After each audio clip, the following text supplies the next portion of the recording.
Pedagogue, going to all my amigos over here. My topic for today's extempo session is academic scores are not a good measure of intelligence. Now, the two building blocks of my today's topic are academic scores and intelligence. Now, we need to understand how they are interlinked. Now, if you are academically successful, then there is a myth that people will consider you that you are an intelligent person. Now, whether that assessment is real or actual, or that actually reflects the actual level of intelligence of a particular person or student, that needs to be understood first. Firstly, academic scores can be biased. How? Say, I am taking tuition from the teacher who is teaching me in the school. Now, someone who is more intelligent than me, now he is not. But fact is that out of biasness, that particular teacher may award him or her less marks in comparison to my score sheet, my answer sheet. Now this actually happens. Now if a student who actually who is very much inquisitive asks a lot of questions, now a teacher may not like that. From that aspect, as he is very much is having an inquisitive mind, that teacher out of her anger, or what should I say, that is his audacity, he may award less marks to that particular person, that particular student. So this actually happens. Now here in our modern education system, there is no, let's call no avenue or no interaction of teacher students, where people or the students or the teachers, they can they can assess both of each other. That is, a teacher is assessing the student through bi-yearly, half-yearly, or annual examinations. At the end of the session, there should be a provision where students also can assess the teachers, that how they have learned from them. At the same time, when a student is getting less marks, as he has the right to talk to the teacher, respected teacher, that why I got the less marks, why I obtained less marks at the exam. Then he must be guided. At the same time, a teacher cannot be perfect. He has to update himself or herself, so that the methodology, the way he is teaching, if he is rigid enough that okay, I will not teach I will not change my methodology, the way I am teaching, this way I will keep on teaching. It's up to the students. They will gather knowledge and they will apply that to their lives. But this way an education system cannot work. So here, intelligence, when the question of intelligence comes, here the main thing is, there are a plethora of examples are there, where we find that Sir Thomas Alva Edison, if we talk about Steve Jobs, even Abraham Lincoln, starting from sports, Lionel Messi, you name it, even Rabindranath Tagore, even they are not successful at school. If you check them, they are intelligent enough, and they actually prove that. So for them, academic score didn't matter. What mattered is the way they applied that in their lives. So the education system should be revamped in such a way that actually it should be project based.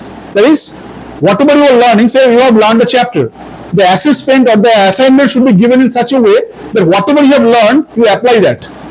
And if you have applied that, then only you can learn. So that has to be very much practical based.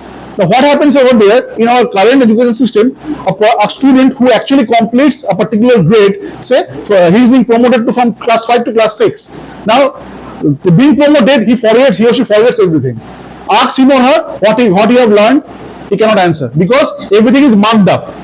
So this way, this assessment should be revamped and revised, so that we, the people, for the actual skill set of our country, it can be channelized in the proper way. Now, why India is being regarded as a young country? Because we have a young population.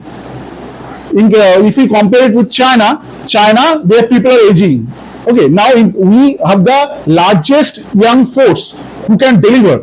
So if we can take some let's call it some measures where we can train these people based on their intelligence, based on not only intelligence, their interest. Say in schools, in our academic curriculum, we see that the particular expertise, say someone is good at painting, that is not encouraged. someone is good at sports, that is not encouraged. But these are the caliber, these are the area of interest where people can actually develop themselves. This way, their intelligence or their area of interest, if that can be that's called that can be encouraged, they can build their career based on their interest as well as interest. So this way, our education should be revamped, and we must take care of the certain things, that is that's called emotional intelligence. That is someone, so these days marketing is a very good, is an important factor to get a job. If you want to get into the marketing industry, so you have to be someone good at personal skills, so that is you can sell a product.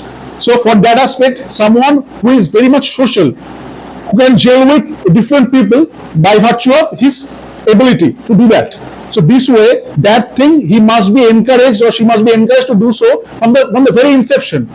So that area of interest should be identified at the very lower grade, so that thing should be channelized, and when he ends his formal education, he or she is in a position to be successful in life, rather than being awarded based on his or her grades. So this way, what we feel that modern education system should be based on the needs of the students, what they actually want to do. So and based on their practical knowledge, whatever you are learning, you apply, and you learn it and you apply it in your regular life. Then only we can see more the less suicides will be happening. This pressure, actually, this academic system is actually mounting a lot of pressure on students. That's why they commit suicides. Even that is this faulty system these days. If you go through the news channels, you will find that a lot of new employees who just got the job, they are committing suicides because they cannot bear the pressure, because they are not trained. They are machines. They are actually the persons who wanted to be what they liked.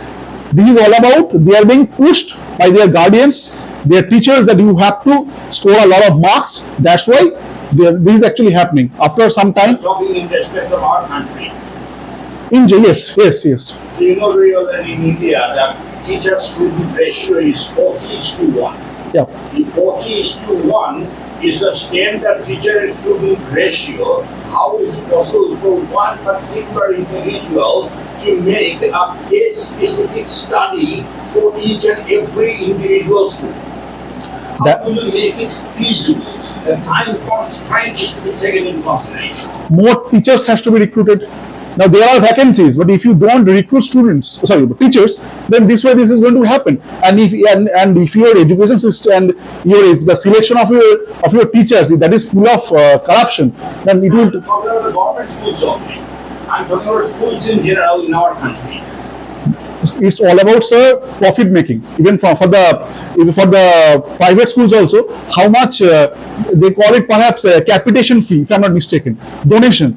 The more donation you give, the more there are higher chances of getting higher grades, even in schools, even in engineering colleges. So that's why their mentality of profit seeking. That we will pay less, and we will tell the teachers to work hard. So this way, teachers need motivating things, motivating factors. That is, so that they can teach properly. That we will take initiative. If I am not highly paid, why I am teaching? On the one hand, I may like teaching, but the fact is that on the other hand, it is the way that it's all about my bread and butter. So there must be certain incentives, there must be pay hike according to my skills, so that a teacher who is recruited, he or she can deliver his or her best. So this way things can be monitored. Yes, that's would be all right, but the question is about the first generation learners. Yeah. Because in our country there are a lot of first generation learners. How is it possible for them to apply this method, this pedagogic method today?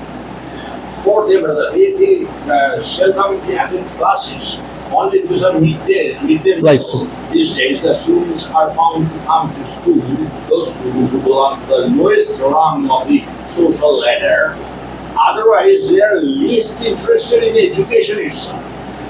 So how is it possible for the teacher to deliver the goods how is it possible for him to detect that talent lying hidden in a certain student? So actually, teachers are the machinery. System is all about government. The policies government needs to formulate. Thing is that these the people they encourage that for a midday meal, students are coming to the school. That's a shame. That for okay, just for the greed of only a hefty meal, students are coming and they are just attending the classes. So this is not a good advertisement for the country. So for that aspect, this they are talking about new education policy. So things are like that.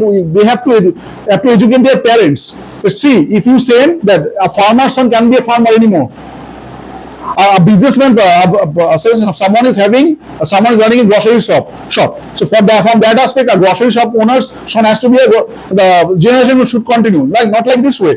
That awareness that they can go beyond that interest that has to be generated through a policy formulation, and it should be implemented in such a way. In a certain country where a dollar is against 80 rupees, 90 rupees per now. Right. So how is it possible for us to find so much of wherewithal in order to revamp the entire education fabric? So it's all about someone's willingness to spend. It may take 50 years, but at least right now, if you don't start, then we will be just lagging behind. First, start. What about the home atmosphere? Because the student is spending only 6 hours with the teacher. Right, sir. And after that, 18 hours, the student leader will be a person with the parents and other local people. So, if the students are from slum areas or some areas which are regarded as the inhabitation of the scum of the society, how is it possible for them to get that exposure going back home? 6 hours exposure is enough, you think? Actually, sir, this education system depends up not only about it's all about not only economic, it's all about socio-economic. So from that aspect, if India is growing, so that must trickle down to the lowest strata. So we must ensure that. Actually, perhaps Rajiv Gandhi said that if government is spending 1 rupee, perhaps very less fraction of amount is it's coming very less. The actual poor person is actual poor is getting very less in number as a whole. So that from that as we have to ensure that if government is spending 1 rupee, that has to be 1:1 equals to 1. So it's not that from corruption, from all aspect, money is being siphoned off to their accounts. It's not like that. We have to stop that. So from that aspect, even we have seen it may be out of the track these days that if it is vox populi vox day, if people that just like doctors, if they stand up in a proper cause, system must change.